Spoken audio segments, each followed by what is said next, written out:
This is the Relevant Podcast.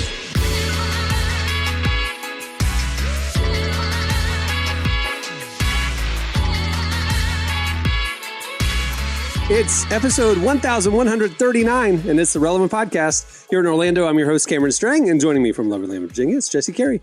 Hello, hello. From Nashville, it's artist, producer, mogul, Derek Miner. Welcome back. What up, dog? And just down the street there, it's our managing editor downtown, Emily Brown. Hey, y'all. Marty's not joining us because we are recording this early on Monday morning, the day before you're hearing this on Tuesday, the day after the Super Bowl. It's pre-dawn out in LA, so we let Marty off on this one. So it might as well be pre-dawn everywhere else in the country. I don't know who else is of this mindset, but I feel like the day after Super Bowl is like, it should be just a national holiday. Let's just call it what it is. No one is operating at 100%. Like, we all stayed up late. We all ate way too much. Like, everyone just wants to have a morning.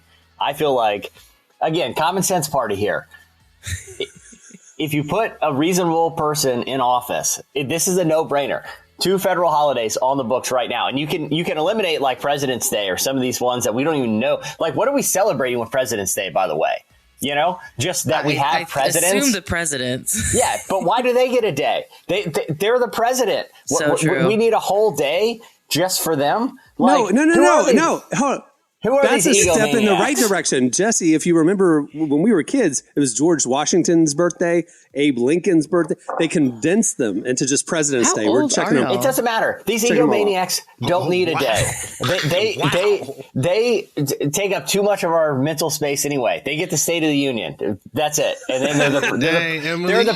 Y'all just looked over what Emily just said. Yeah, You just let it gloss go. over We're moving on. The train is left. What'd she We say? ain't moving on. What'd she say? Hey, she said, I what was is talking about all celebrating George Washington's birthday, and I was like, how old are y'all? I'm just saying, when I was a That's kid, I crazy. just remember elementary school. It was like random in the early part of the year. There was a random famous presidents all back to back. And then it was like they just condensed it into President's Day. That's all. That's all I was saying. That might have been a Florida thing, my buddy. Either way, there's a couple we can take off the books, and let's make day after Super Bowl. No one wants to wake up early day after Super Bowl. So true. And then voting day. But I heard somebody say, that's a good one. I heard somebody saying they should just move Super Bowl Sunday to Saturday night, or start the game at noon West Coast, 3:00 Eastern. So it's done by dinner time. No, it's part of the Super Bowl experience is staying up to ungodly hours. Kids get to stay up late and waking up a little groggy the next day. Yeah, do it on Saturday Oh, night. so did we skip No, church? you- Wow. No. Go to late Guys. service. Sunday. Guys, Super Bowl Sunday, bro. Like, we not moving it to Saturday. This country- man, look, somebody that don't watch football said that. That's like, Emily came up with that one. We gonna Okay. Why am I catching strays?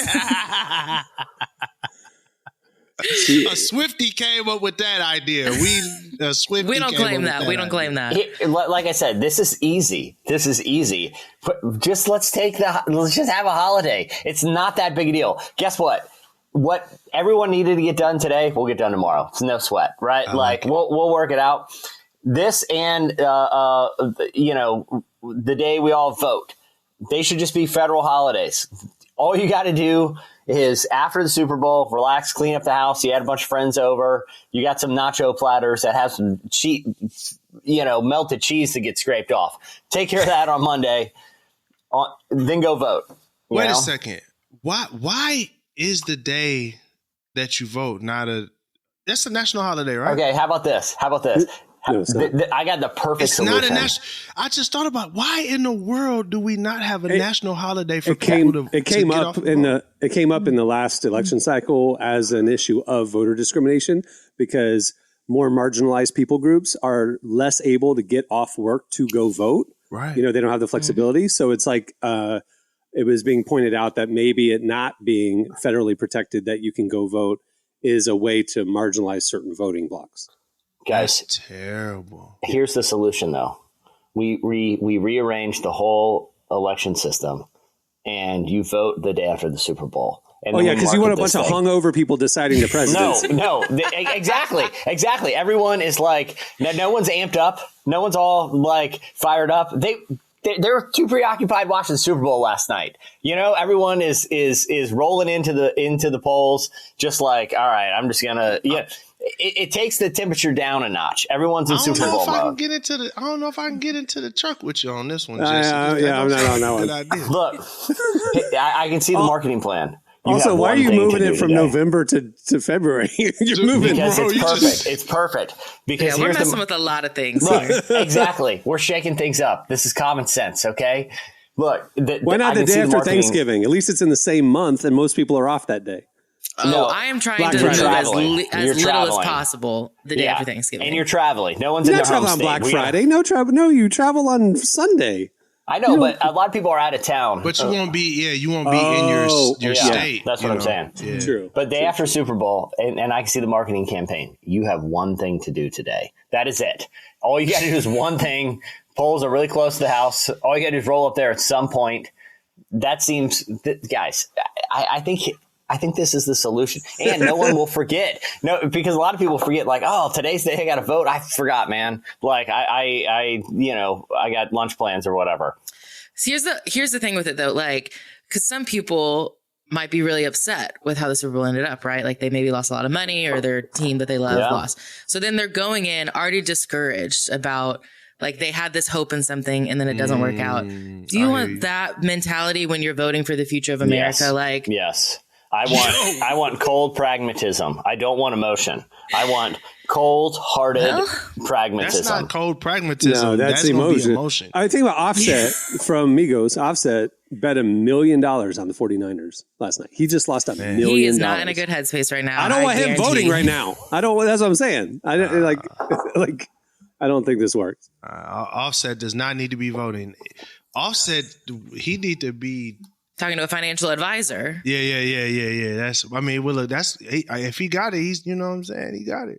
That is true. That is crazy that he could bet $1 million and like, he could, I don't know, still keep his house and stuff. Like, that's just such a crazy, like, I can't imagine that. So that was a big part of what I was seeing on TikTok last night was like people placing crazy 7-figure bets on the game last night. I'm just going, how do you have $1 million cash to walk up to the sports book with? I literally watched the guy in the duffel bag just walk up with. That's the problem. Some people may have that much money. They may have just that. And they should give it to me. I did see Drake posted, he bet on the Chiefs, but he was like caption on Instagram was something like, I'm not betting against the Swifties or something like that. Yeah. And I was like, that's such a good strategy to go into. It made him $1.5 million. So he's running luck today. Yeah. But even if you're Offset Drake level, $1 million cash is a tremendous amount of money. Still a nice amount. Yeah. Especially just to have in cash. That is, to me, just ridiculous. I also have a feeling because these bets are getting higher. I also have a feeling that that's not all their money, but like whatever sports betting platform they're using, that it's probably marketing. And I know this about poker players. Like, you know, you're like, man, how are these guys paying $10,000 for a seat at this game or whatever? They get staked. So like you said, people buy partial, you know, like I'll put up $3,000 and I get 33% of your winnings. I'm betting on you as a player to win us money.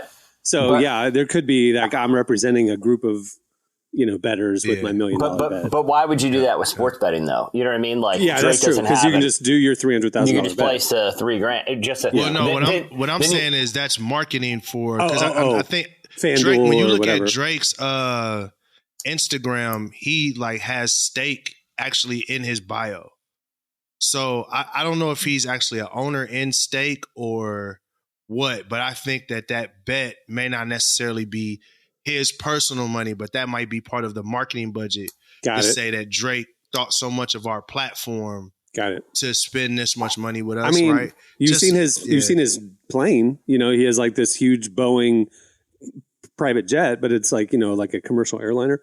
He doesn't own it. Air Canada owns it. For sure. And just Drake gets to use it and it gives them promo because it says Air Canada at one part of it, you know, on the side of it. Exactly. So, yeah. Yeah. And the reason I don't think anyone's going with Drake, no one wants that awkward text of like, hey, Drake, I know we won. When you can just Venmo me. I take Cash App too. Whatever, I can pop by. You just let me know. Like, no one wants to be in that position, you know. Collecting from Drake. All right. Well, we have a great show coming up for you today. We talked to Sarah Bessey, who's an author. She has a new book coming out. I'm looking forward to that. Also, at the end of the show, Valentine's Day is this week. It's a big week. You have the Super Bowl, you have Valentine's Day. Lots of food and being consumed this week. It got us thinking about love songs and worship songs. So we have a game coming up at the end of the show. Worship or WOOship? You don't want to miss that. Oh my goodness! Worship or WOOship? Is that not the greatest name you've ever? It actually is pretty good. I ain't gonna even lie. Yeah, I hated on it a little bit, but now that I'm thinking about it, it's actually pretty powerful. I was telling Cameron I could not say without laughing because I think it's so funny. All right, stay tuned. Up next, it's Slices.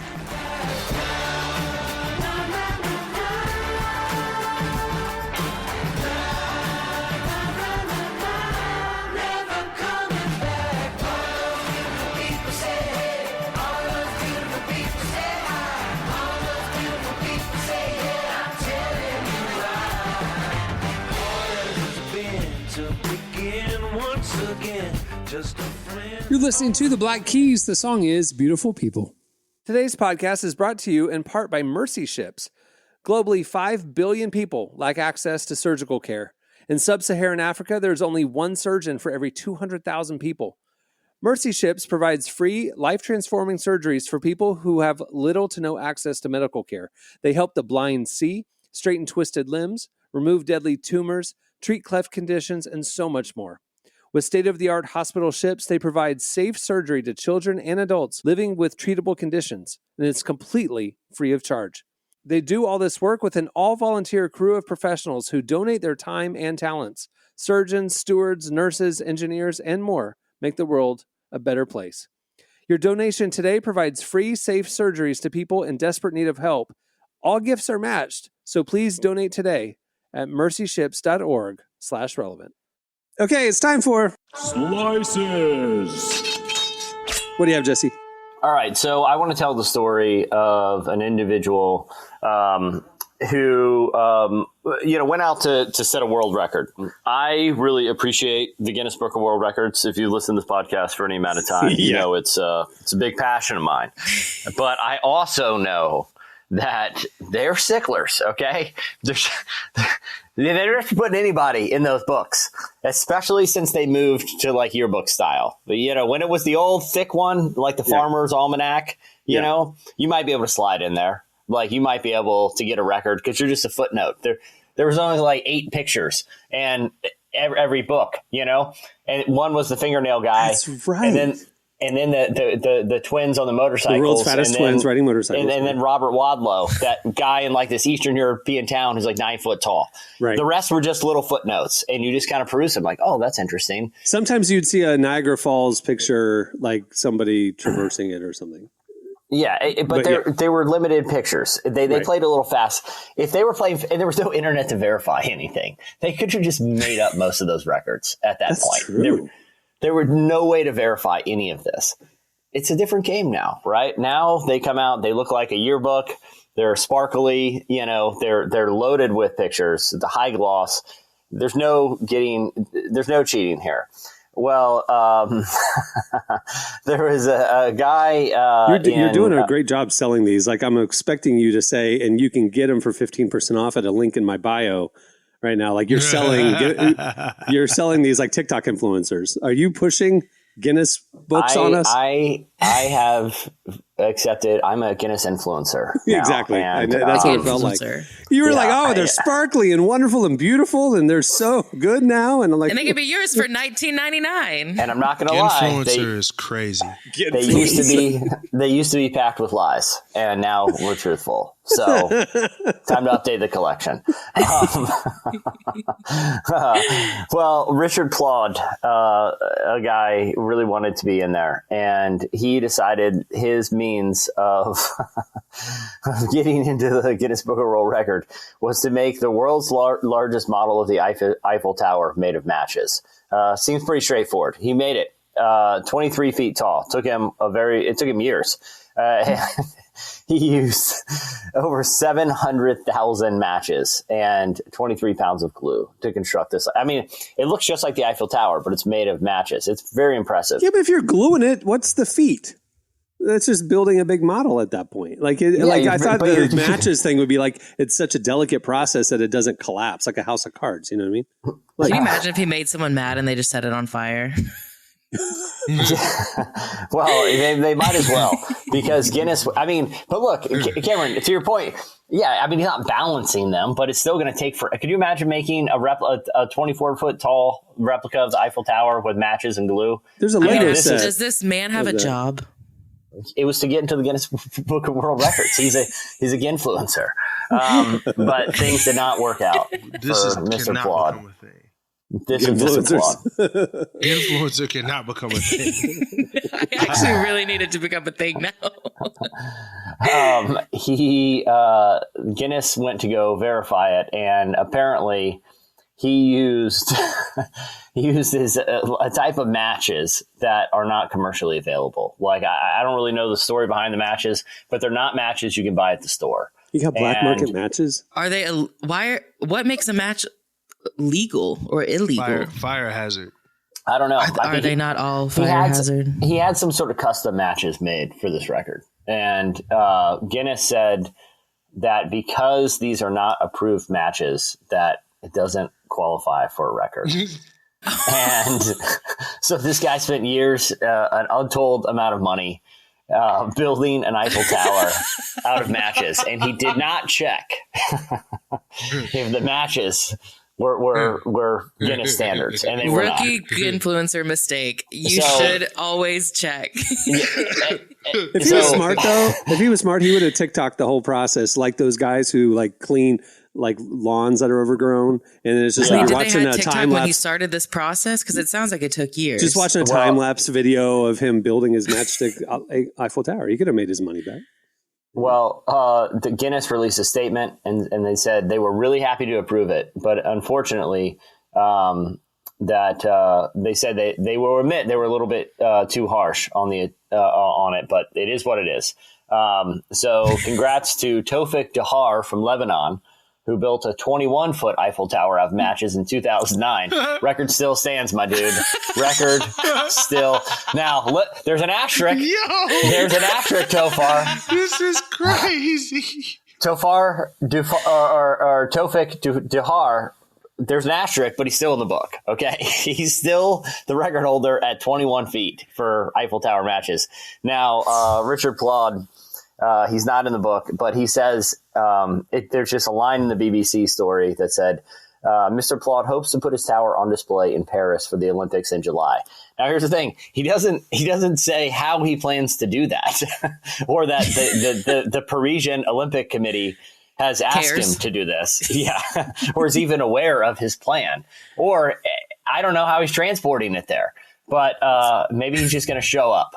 It seems like Mr. Plaud doesn't do a lot of pre-planning. It seems like he just gets something in his mind and he just goes. So he's probably going to show up to the Olympics with this thing. Moral of the story is check the fine print before going for a world record here. That's tough. No, I want to know, how do you be become the moral of the story? There has to be another moral of the story, which is like, don't waste so much time building a match thing. Yeah. Like, can that be the moral of the story? Why, if that's what he enjoys doing in his evenings? I mean, I watch TV. I mean, like, let him build his matches. I guess that's better than just watching TV. That's what I'm saying. Like, I he's doing something constructive. How do you work for Guinness World? Like, how do you become the person who decides, yes, that's a world record or not? I mean, I've seen it on TV where like they're going for a record, and so they have a representative there, and they have a clipboard. No, I understand that. I'm saying, how do you be the representative? Do you go on Indeed? Is there like a What's the qualifications for that job? Just being a judgy person? It's probably like a pub game where like whoever can drink the most Guinness like wins the ability to be on the team. Yeah, that makes sense. All I know is that they always seem very well. They always have like a clipboard and a lab blazer. Or a lab. They have a blazer or like a lab coat for some reason. Yeah, like, that's right. You know, right. and they're calculating things in real time. So it's very official. You know, my parents kind of know someone who's in the Guinness World Records, so maybe we can get them to. What do they do? What was the feat? He's known as the Texas Snake Man. He holds the record for sitting in a bathtub with like 84 rattlesnakes or something like that. That man is your parents wild. know this individual? I noticed that Jesse was distracted and then like he perked up when you said Texas Snake Man. And why would he do that? I think he like grew up in their same town. I know he asked one of my aunts out, and understandably she said no. Yeah, he's done a couple things. Like he does like snake tricks. He's been bitten many times. I would assume. But yeah, he like if you look up Texas Snake Man, you'll see him. Videos. I'm looking him up right now. See, like right now. That was like the golden age of the Guinness Book of World Records, where it was like records no one really wanted. Like, no, that was good, man. Baby. Jackie Bibby, yeah. Jackie Bibby. That's a thing. He might be losing he might not have all his fingers too, if I remember correctly. I could be thinking of someone else. He doesn't have a foot. Oh, that's what it was. Yeah, he lost a foot. Because a snake bit him. And yeah, you have to cut it. You have to amputate it before the venom goes up your bloodstream. Mm-hmm. Yeah. Well. Yeah. This man is wild. Jackie Bibby. He got snakes coming out of his mouth. Yeah. He does a lot of things. It's honestly a miracle he's alive, period. But like he holds the world record for, I think it's like something like sitting in a bathtub with like some snake or something like that. See, Texans like to make fun of Floridians, but y'all are really the same people. We really are. We just have different privacy laws. So in Florida, if anything you do can be like public record, can be printed in a newspaper, basically. There's a little bit more privacy laws in Texas. So there's like crazy stuff happening all the time. You just might not hear about it. If you look at his media appearances down there, Jesse, you can see that he was on The Tonight Show with Jay Leno, where he set his fourth world record on TV. He was on You Asked For It on NBC, where he set his third world record. But where he set his second world record was on TV for a show on Fox called Guinness Primetime. That seems like that show was tailor-made for you. Guinness Primetime, where I guess they just had a whole hour of people setting records. Influencers. Yeah, I mean, why isn't Netflix firing this back up? Seriously. You know? Actually, seriously. We like freak shows and people setting records. Why not? And I feel like almost it happens a lot. And heartbreak. Like, I want to see the episode where the guy, they cut away and they're like, all right, the final match on the Eiffel Tower for the new world record at 23 feet. And he's glued it on. He's like, yeah. And the guy in the lab coat comes over and he's like, got a like a magnifying glass. He's looking at the Eiffel Tower and he just goes, nope. Shut it down. Wrong matches. Sorry, man. No. And then they just zoom in on the guy's face. Just the heartbreak. Like, wait a second. I'm on his Instagram and I'm looking at his tattoos. Wait, the Texas Snake Man? Yes. This is so funny. This is the most interesting man on the planet.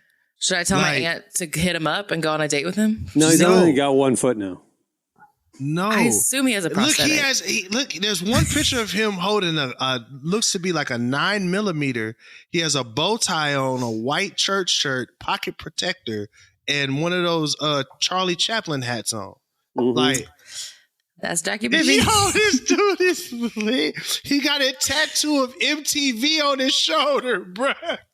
Dude, I want to see a lot. What was it? The Tiger King docuseries. I want to see a Tiger King about Jackie Bibby. Snake King. Snake King. I need Jackie Bibby to have a show now. There's a picture of him right now. He has a snake.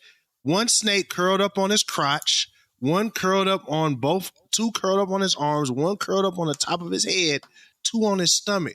Get this man a show tomorrow. That's what I'm saying. Like, we need to get him a show tomorrow. Why doesn't he just host this new Guinness show? Just hosted by Jackie Bibby. And he's bringing snakes out all the time. Like, we're just going to, hey, you think this record is impressive? Watch this. I'm bringing snakes into the equation. Okay. Like, not only are you going to see like a dirt bike jump 27 school buses, he's going to land in a pit of vipers. Okay. We're taking things up a notch. Jackie Bibby style. I do like this idea of a Guinness show, especially the ones where there is some like disappointment and heartbreak, because Jesse, I'm assuming you've seen the show Knife or Death on Netflix. Have you watched this one? No. Okay. Do tell, though. So it's a competition series about people who, like, first off, they make their own knives, and then there's like competitions where they have to like cut through things. No, they don't fight, but it's like an obstacle course. It was in the era of the glass blowing show on Netflix. I did like the glass. They had that like metalworking one and this knife making one. I remember that. It was pandemic era. Oh, Jesse, you would love this one. But anyways, like, so you have to like make your own knife to get on the show, but it has to be like certain, there's like specific, like dimensions and stuff that it has to be. And every now and then there would be someone who would get on, they'd be like, no, this isn't weighted right. And so like they made it to Knife or Death, and then they couldn't make it. I will say it's most of the contestants are a variation of Dwight Schrute. Mm-hmm. I would assume the knife making industry. He got a Snake Man documentary on his YouTube. I'm gonna watch it. Derek, I mean, I really think I can get you connected with Jackie Bibby if you need me to. Dog, I'm trying to meet like 2 Jackie calls. Bibby. I'm trying to meet Jackie Bibby. I ain't gonna hold you. But Emily, to your point, for even this knife making show, right? Yeah. What would be a great twist is Jackie Bibby shows up, and now. You get your knives, Jackie Bibby gets a bunch of snakes. 2 men enter, 1 man leaves. You know what I mean? Like, who's not watching that? A knife fight with 700 snakes. It's great. You really should watch it. There's I'm not watching it. A guy got sent to the ambulance because he got winded trying to like something. So they just have, a show is good if there's just an awaiting ambulance right off camera. It's the most insane. I was like in tears. Anyways. All right. What do you have, Emily? Really quickly, we were talking about making bets at the beginning of the show, and maybe, being cautious with it. But I saw this story that to me, it's very funny. Maybe it's because I grew up in a Southern Baptist church. But a woman in Arkansas won the lottery after she was motivated by a church sermon to buy a ticket. The Sunday before, her pastor had been preaching a sermon about praising God while still waiting for things on the way.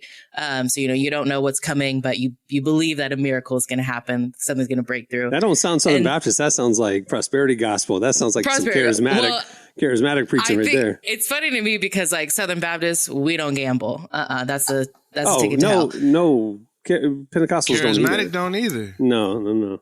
Yeah. So that's what's fun is like, she heard this sermon and thought, you know what? I got to go buy a lottery ticket. That's what this pastor's talking about. And she went and bought a lottery ticket and she won $100,000. So she praised God. But what was funny too is she didn't know she won for 2 days because she forgot to check her numbers, and the lottery, they were like trying to call her, but she thought it was scams. So then she was just ignoring it. And then she finally answered and they told her she won $100,000. She still thought it was a scam. And then they finally convinced her, like, no, this is legit. You have won the lottery. Come pick up your money. The not to get in the weeds, but prohibition against gambling is that, and I've never really looked into it, to be honest with you, but I'm just going around the table here. Is that a cultural thing, or is there a verse that says not to do it? My understanding is that it's the purity versus living like the world. Like the soldiers at the foot of the cross were gambling for casting lots and things like that. And so the bad people gamble. But they also casted lots to see about a lot of things that weren't bad. The casting lots was looked at as just as how you do things. Like, I would say that I was told that, and as a kid, like this is why it's bad. Bad people do it, and whatever. But number 2 is more of a stewardship thing. That Jesus talked a lot about stewardship, and that is not good stewardship of the resources that God's entrusted you with. Sort of. I always heard it was that, but it was we do things differently than the world. That's also why, which I think it's moved away from that, but a lot of Baptists don't dance either because that's it's like those things. You could put anything in that box. We don't play video games because we don't do things like the world. We don't watch TV because it's there are certain parts of Christianity that take it literally like that do. I know. I know. That's what I'm saying. Like I'm like, Yeah. So the long story short is no, there ain't nothing, but culturally there is. So yeah. Well, I do think the principle of stewardship is a real principle. But stewardship is also like stewardship is also relative to the person in the sense of, like, for me, if I have an excess of money and I'm either gonna go spend it on an Xbox or I'm gonna go gamble it on a game. If it's my free money, that's not a bad stewardship thing. That's just what I chose to do. If I wasn't gonna spend this money on nothing valuable in the first place, that's that. And entertainment is a value. So it's like if playing the Xbox, that's a stewardship thing. It's not the best use of my time, but it's not the best use of my money. It's not the best use of my time, but the value I get out of it is the entertainment factor. So as long as that doesn't overtake my life, I'm not in sin. So I would say though, in moderation, you're talking about in moderation, and people with addictive personalities can't have one thing to drink, so they need to stay away from drink. They can't, they can't do moderation. Mm-hmm. And so I think a lot of Christians say, like, let's stay away from the vices that can become addictions, like drinking, drugs, gambling, pornography, all that kind of stuff. Yeah. But I hear what you're saying about, like, if you have the margin and you do it within moderation, it's not problematic per se. But I would say a lot of people, it could be problematic for them. Right? Yeah, that's all I'm saying. All I'm saying is that when we look in the Bible, when we look at what Jesus was frustrated with the Pharisees was the laws that God had. And then the Pharisees built their own laws around the laws and said those are the same level as the actual laws. Right. That was his big frustration. So although it is good to say, hey, this is dangerous, it's not good to build laws around the laws. Mm-hmm. Like, that's all I'm saying. Yeah. There's a lot of interesting, like, and I'm not advocating for gambling. I was just me either. I'm not, because I don't gamble. But just letting y'all know, I don't gamble. But we're talking about a lottery story. But there's a lot of stuff with finances that I feel like, lending. And doesn't the Bible have a prohibition against interest or our whole financial institution operates outside of what, or 100%. I mean, like, there was talk about, like, do not take on debt. Like, do not loan money to even saving, like, I listened to, we played hooky from church the other morning and watched a Life Church sermon. That's our go-to when if we stay home, we watch it's just a sermon on YouTube. Good save. And the sermon was about finances, and also it wasn't just about being a good steward of your finances, but also, like, don't hoard them. Like, there's actually biblical warnings against saving too much. Like, that's not what it's for. It's to You're not supposed to just store it away, build bigger barns, right? Yeah, it's like there's a lot of interesting, uncomfortable conversations about when it involves, like, money and kind of perceptions or like contemporary values when it comes to finances. Mm-hmm. All that to say, go buy a lottery ticket. Right. Moral of the story here, guys, and give us a cut. Listen, if you win, give me a cut. If you don't win, you did not hear this from me. Check to make sure the matches are regulation matches before you go for that new world record. Okay. Right. Yeah.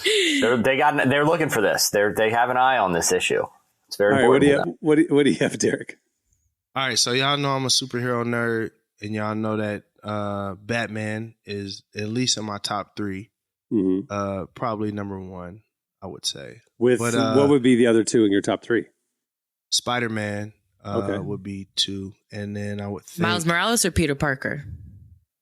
I just say the icon, like the Spider-Man office, office of Spider-Man would be probably that. That's valid. Okay. Just the office of Spider-Man, and then I would just probably pick probably Blade.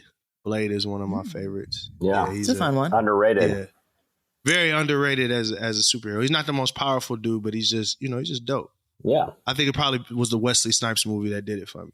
But anyhow, Christian Bale is my favorite Batman. The Dark Knight trilogy, Christopher Nolan, legendary film series. Mm-hmm. Love it. And I love to bring stories when people are doing good, and Christian Bale is doing something amazing. He's doing a $22 million project in LA to help foster family, like the kids that have lost their parents, stay together.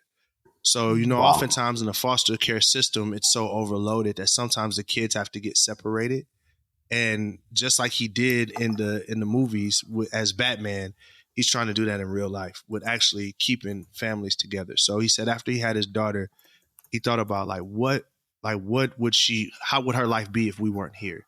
And that really moved him to get into a lot of these foster care situations. And we all know the foster care system is rough. Even in Los Angeles, over 60,000 kids are in the system.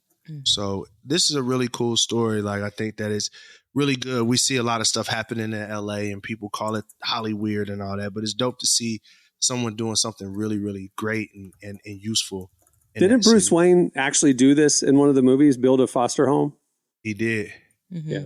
He did. That was the end of the trilogy. Yeah. He turned his home into a foster home. Yeah, I think this is awesome. And I did see someone say this is going to produce a lot of Robins out there. A lot of awesome crime-fighting, good-hearted people that maybe Christian Bale will use to destroy evil in the world. I think this is great, let's man.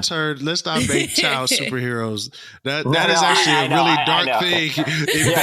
I get it. They got these kids out here in the middle of the day just swinging from rooftops. Yeah. Either way, I think this is really, really cool. That's all. And like, see what happens when you don't gamble your money away. You can build foster homes. Well, ironically, he did this or you could double it winning like the lottery. Yeah, he bet on Patrick Mahomes, and here he is building. If you bet on the Swifties, you're gonna win. Amen. I said it last night. I said at the Super when they won. I said this is a win for the Swifties, and it was. We won big. I saw so many shirts of like "Go Taylor's Boyfriend" and like on TikTok and stuff. Like girls, I was wearing my Eras Tour shirt last night. Yeah, exactly. Girls having Super Bowl parties to cheer on Taylor's boyfriend. Like that. Like what is going on right now? I love it.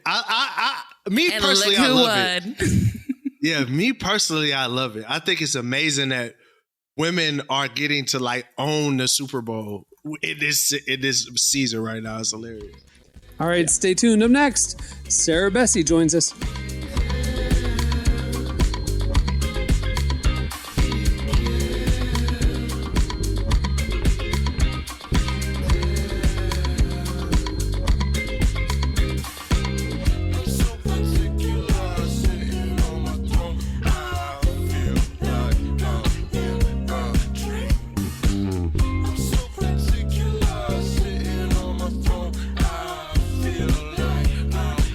You're listening to Ego Apartment. The song is Mad Cooking Machine.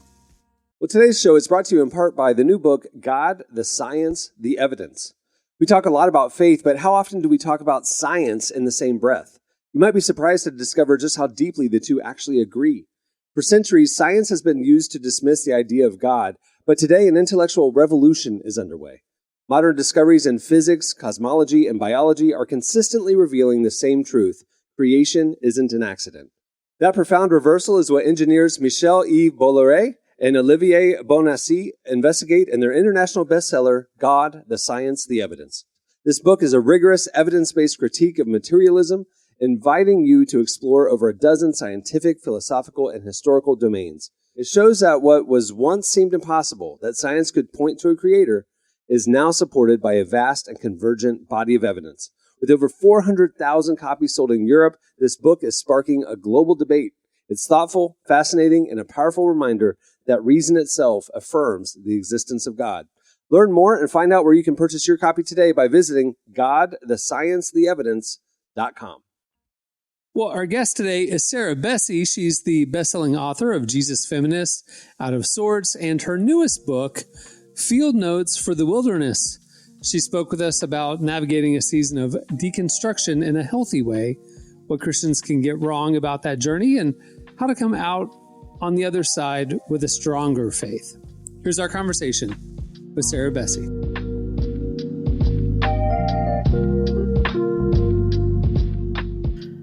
Well, we're here today to talk about your book, Field Notes for the Wilderness. And I think a good place to start would be, what has your season of wilderness been like? Oh, that's a good way to start it, I guess. I think everybody kind of maybe has their own, maybe version or vision for what the wilderness has been or is for them.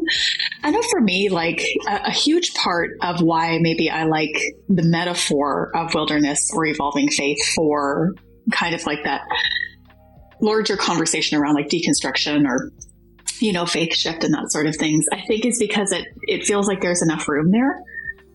And so even with notions of wilderness, for me, I think one of the things that kind of almost took me by surprise the first time that I kind of experienced that sort of unmooring, even 20 or 25 years ago, was how lonely it felt. And so I think that that's maybe part of where I experienced some of that wilderness. It wasn't just in the questions and in the losses and in the absence of even like the formulas or the scripts, that oftentimes we're given when we're young when it comes to faith. It was also even that sense of like, am I on my own in this?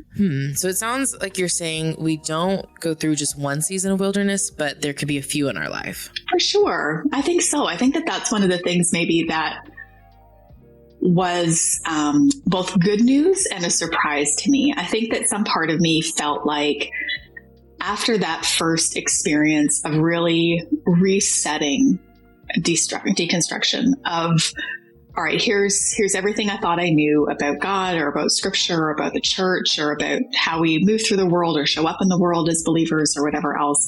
I kind of thought that once that was done and dusted, that would be it. And instead, I think the understanding for me is how often we cycle through these very normal stages of spiritual formation that maybe we've been taught to be afraid of or to avoid or to pathologize. And instead, for me, what I've grown to see is that it's less. I think maybe that's part of the reason why I don't love the word deconstruction, is because it almost implies this sort of thing of like, you tear down and then you rebuild whatever you're going to rebuild, and then that's it. It's static again. And that's just not the experience of faith. I think the longer you live into what you hope and believe about God and about the world, the more you start to realize like, oh, this is a thing you're going to keep doing. This is always an invitation from the Spirit. There is always something to unlearn in order to have room to relearn or learn for the first time sometimes just how loving and good and inclusive and welcoming and generous God is, but also how we are responding to that and then showing up in the world. And so, yeah, I think that wilderness has been one of those themes throughout pretty much my entire life of just when you think you kind of are like, all right, great, I've got all the ducks are in the row and we are doing the thing. All of a sudden you're like, well, everything has kind of disappeared all over again. And here we are back kind of relearning whatever's new. I remember like years ago, I want to say at the very first Evolving Faith conference, my friend Rachel Held Evans defined like an evolving faith as one that's adapted in order to survive. And I see that kind of like adaptation happening for all of us in responses, not only to what's happening internally within us, I mean, although that's important, but also the adaptation that occurs in response to our relationship with one another and our relationship with the world and the questions of our time.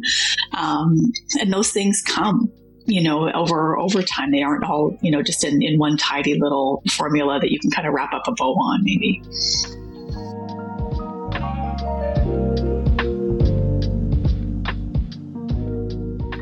It's interesting to me whenever this, idea of deconstruction comes up, people get a little afraid because it seems like there is a little bit of risk when you start that journey. You go through it, you ask these questions, and the other side might result in walking away from your faith. But it sounds like you're advocating that it is worth the risk as long as we do it well.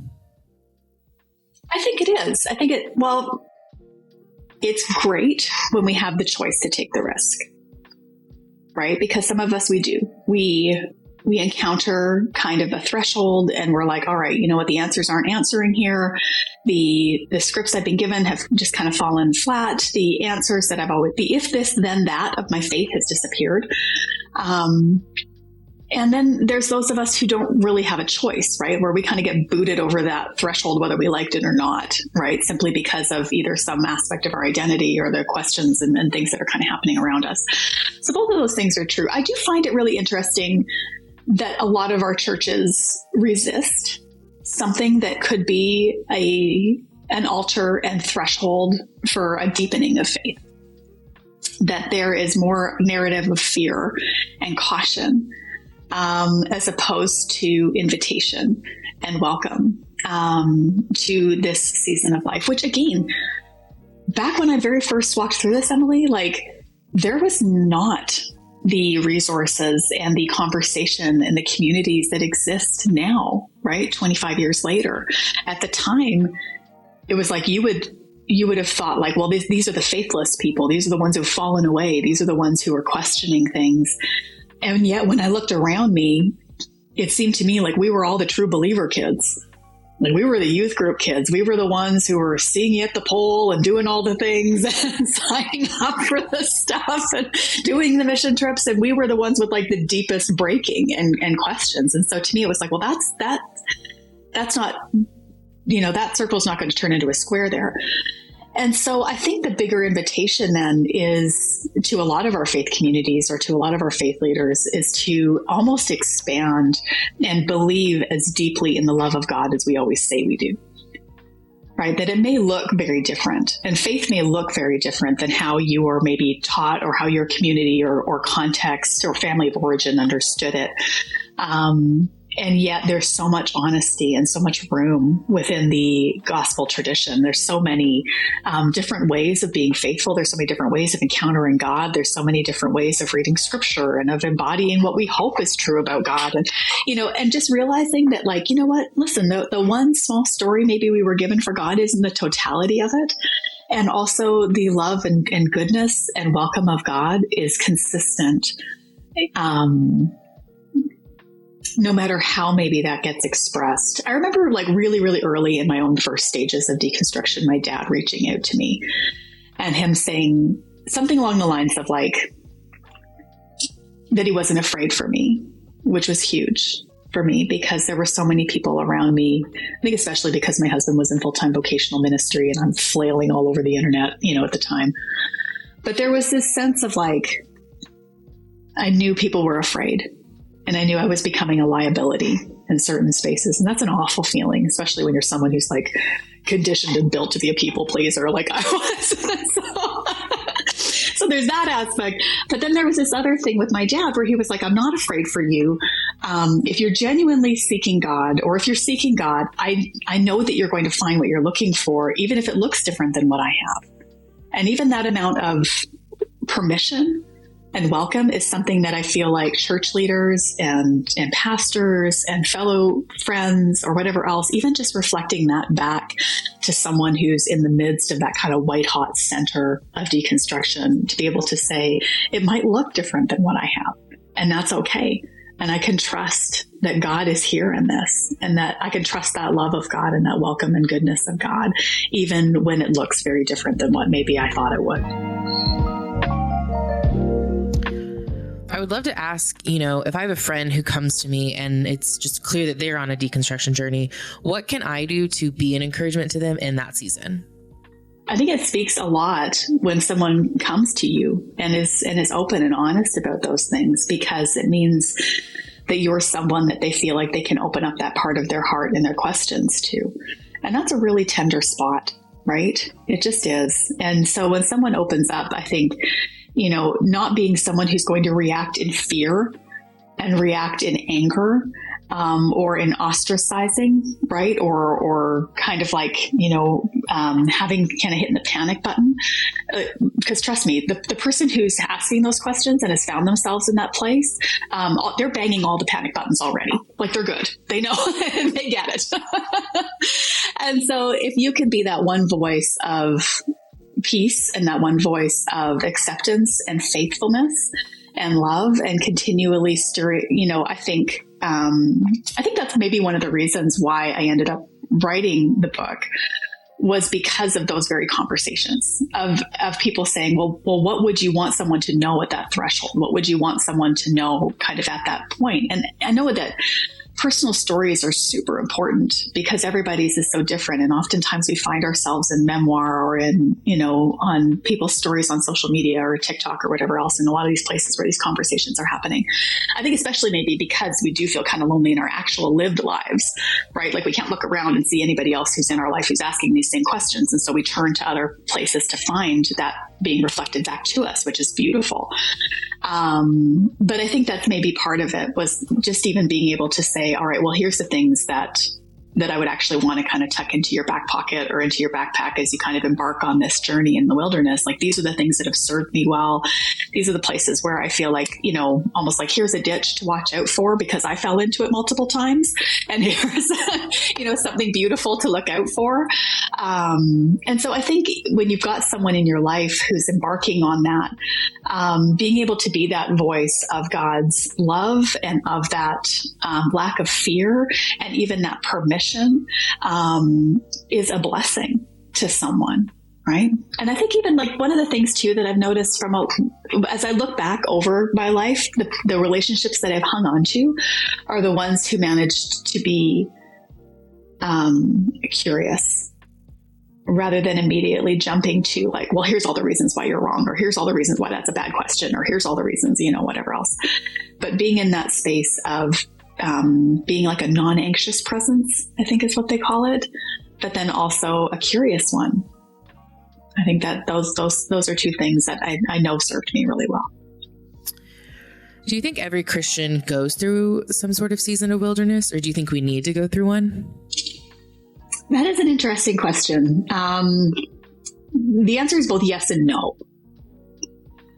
So one of the things that I began to realize, even 10 years ago, as I began to like really deep dive into a lot of this stuff, is how often people have written about this and talked about it, but oftentimes it never kind of quite made its way into our lived experiences outside of seminary or outside of, higher levels of learning, maybe within certain aspects of Christianity. So, I mean, like you had Ricoeur, you have Dr. James Fowler's 6 Stages of Faith, you have Richard Rohr's The First Half of Life and Second Half of Life. I mean, Brian McLaren's models. Like there's a lot of different models for how this looks, from a faith perspective. And so I don't know that you get to escape an evolution in your beliefs unless you work really, really hard on not paying attention. Like there's always going to be an invitation. It's not always the huge destruction that it is for some of us, right? Like it's not always the loss and the, kind of stripping away that maybe a lot of us have experienced. For some people, it can be a much quieter, much more internal, much more, slow process over time. But most people do end up coming to that crucible moment of just like, all right, so at this point, and sometimes that's related to age, sometimes it's related to experience, it's related to identity, it's related to questions, it can be any sort of things that can kind of happen. But at the end of the day, staying the same as you were in the beginning is never the goal. There's going to be growth. There's going to be change. It's not always painful, but sometimes it is. And so I think even blessing and normalizing that is a big part of this experience. I mean, there's a lot of people that you can look at, and it's not always connected to age. Like there's people I know who are teenagers who have experienced, that kind of shift and deepening in their faith. And then there's people that I talk to regularly at Evolving Faith who are in their 60s, 70s, and 80s who are like, well, here we go, and this is a whole new thing. And so I don't think that it's something anyone gets a pass on as much as it is, are we paying attention to the invitations that are constantly arriving for us to renegotiate,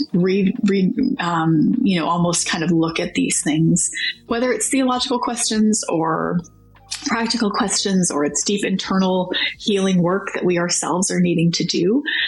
I don't know that anybody isn't always getting those invitations. It's maybe just whether or not we're paying attention to them and receiving them well.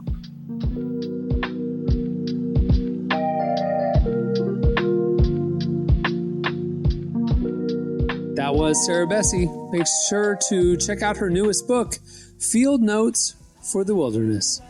All right, stay tuned. Up next, it's our Valentine's game.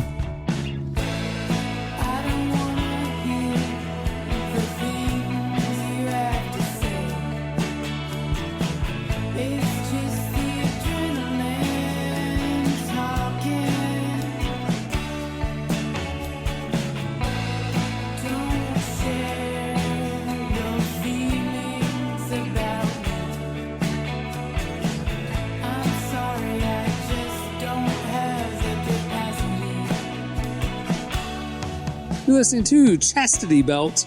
The song is I-90 Bridge. Well, today's podcast is brought to you in part by the new book, Confessions of a Christian Alcoholic. Author Jonathan Seidel knows firsthand how even believers can get stuck in shame and destructive habits, especially when it comes to one of society's biggest obsessions, alcohol. In Confessions of a Christian Alcoholic, he details his spiral into disordered drinking and shares the 4-step process he eventually used to break free. There's hope for alcoholics who become Christians and for Christians who become alcoholics.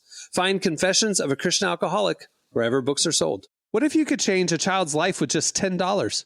Right now, thousands of vulnerable children in East Africa are suffering from jiggers. It's a painful, preventable parasite that burrows into their feet. Soul Hope is the only organization treating it through foot washing, medical care, and durable closed-toed shoes that protect kids long after treatment. $10 may not seem like much in today's world, but when we come together, those small gifts add up to big change. Join the 10 for 10 campaign. $10 protects 10 small toes. Visit soulhope.org/10 to give now. One small gift makes a big difference. Again, that's Soulhope, SOLE, hope.org/TEN. Okay, well, like I said at the beginning of the show, Valentine's Day is this week. Do you guys have big plans? I'm asking you guys. Do you have big plans? I'm probably going to watch a nice rom-com. You already had your Galentine's thing, right? I did. It was great. Yeah. Guys, are you doing something for your ladies? I will make some between now and today. Exactly. I appreciate the reminder. You got a couple days, buddy. All right, anyway. Me and wifey don't really trip off of it like that. You just don't want to give into the Hallmark holidays? Huh? Yeah, we just not one of them families. We might go out to eat or something. You know what I mean? Might go out to eat. I'm going to invite your wife to Galentine's next year so she can celebrate. Oh, yeah. All right. Well, it got us thinking about love songs, and then that took us to worship songs. So what I'm going to do is I'm going to read you a lyric of a song, and you're going to tell me whether it's a love song or a worship song. We got 7 rounds. Here we go. Jesse, you're up first. Here's the lyric. Okay. Your love is 1 in a million. It goes on and on and on. Is that a love song? That's got to be a love song because it's, I feel like if it's worship, it's way more than 1 in a million. I mean, we're talking... Oh, yeah. It's Aaliyah, 1 in a million. It's a love song. Correct. Why you ain't give me that so I can get it right? I specifically saw it first and did not go to you. I know you dodged that one away from me because I was like, what? All right, Emily, here we go. Your fragrance is intoxicating in our secret place. Your fragrance is intoxicating in our secret place. Unfortunately, I think that's actually a worship song. It is. It's Casting Crowns. Your love is extravagant. Yeah. There it is. Yeah. That's a lot. I think Daryl Evans is the OG writer of that song. That is Remember Dan Moran? All right, Derek, here we go. Your voice is warm and tender, a love that I could not forsake. That's a love. It is Power of Love by Celine Dion. All right, Emily, can you keep score for me after one round? I believe everyone has a point. Everyone has a point. Here we go. Round 2. Jesse, people think I'm crazy the way I'm acting lately. That's true. I'm crazy about you. And that's a love song. It's a worship song by Chris Tomlin called Sing. Chris. Emily, lay they back. Can't all be bangers. Lay back, Emily. Lay back against you and breathe. Feel your heartbeat. This love is so deep, it's more than I can stand. I think it's a worship song. It is a worship song by Hannah McClure. It's called The More I Seek You. Derek. So how you lay on God's heartbeat? All right, Derek, here we go. In a way, I know my heart is waking up as the walls come tumbling down. Love song. It is Breathe by Faith Hill. All right, round 3. Jesse, how deep is your love? Is it like the ocean? Pull me closer again. That's worship for sure. It is not. It's a love song called How Deep Is Your Love by Calvin Harris. How deep is your love? Is it like You're right. You're right. Stand corrected. Emily, I want to know you more. I want to touch you. Oh, that's worship. It is Sonic Flood. I want to know you. Derek's face is great. Oh, all right. Hey, these worship songs is out of here, bro. For real. Out of here. Derek, raise my hands, paint my spirit gold, and bow my head, keep my heart slow. What? Say it one more time, bro. Raise my hands, paint my spirit gold, and bow my head, keep my heart slow. Worship song. Love song by Mumford & Sons, I Will Wait. Jesse, I'm desperate for you. I'm lost without you. That's worship. It is. Oh, Paul McClure, Breathe. Delirious, maybe? Yeah. Paul McClure, yeah. Emily, as I feel your touch, you bring a freedom to all that's within. I think that's love song. It's a worship song by Matt Redman called Pour Out My Heart. Derek, everywhere I'm looking now, I'm surrounded by your embrace. Worship. Beyonce. It's Halo. Everywhere I'm looking now. Whoops. Sorry. Sorry, Beyonce. Sorry, Beehive. All right, Jesse. Now it's time. Now it's time to free me from the shame. I got to find that peace. Is it too late? Love song. It is Stupid Love by Lady Gaga. Emily, I don't believe in fairy tales. I guess I've outgrown them. I actually think that's a worship song. It is Wait on You by Elevation Worship and Maverick City Music.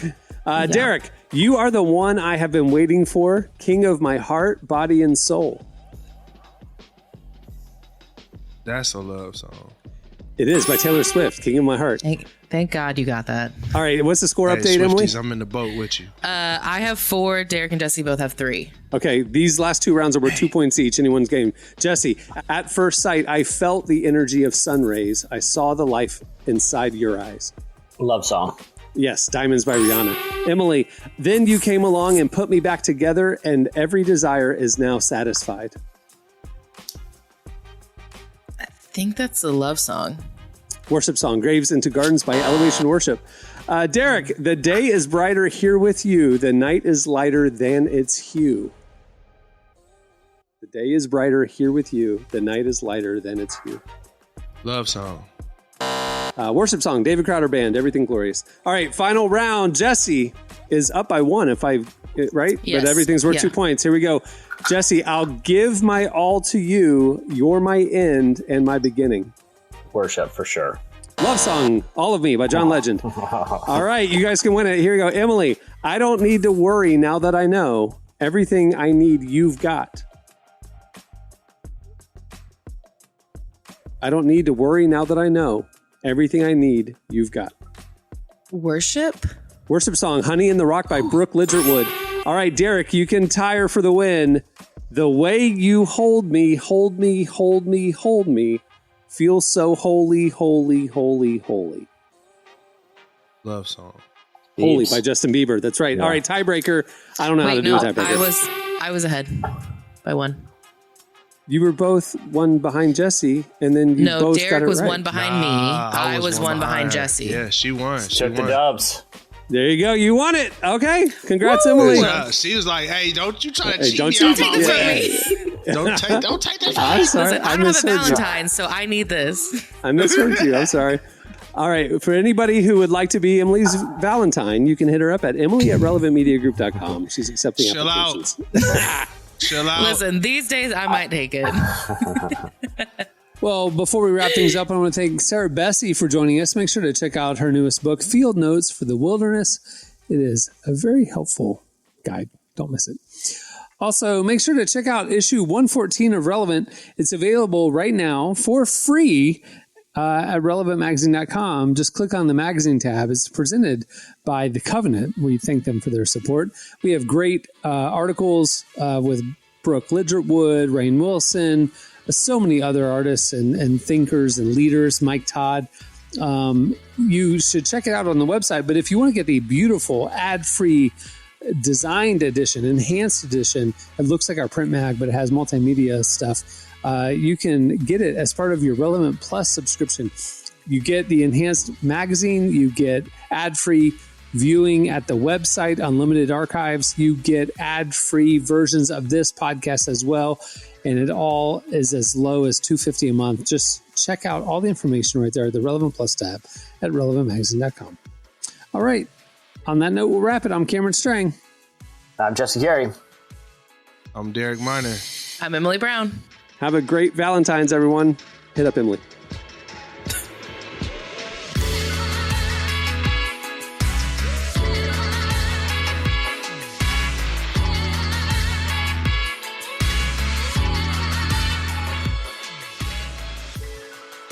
Thanks for listening to the Relevant Podcast.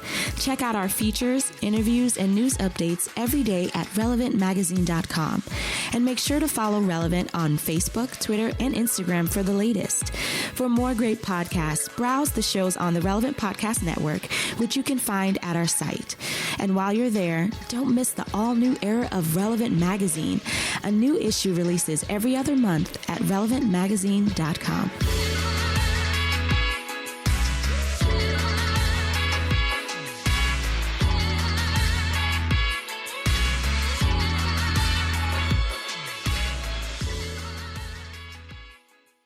You get your knives, Jackie Bibby gets a bunch of snakes. 2 men enter, 1 man leaves. Relevant Podcast Network.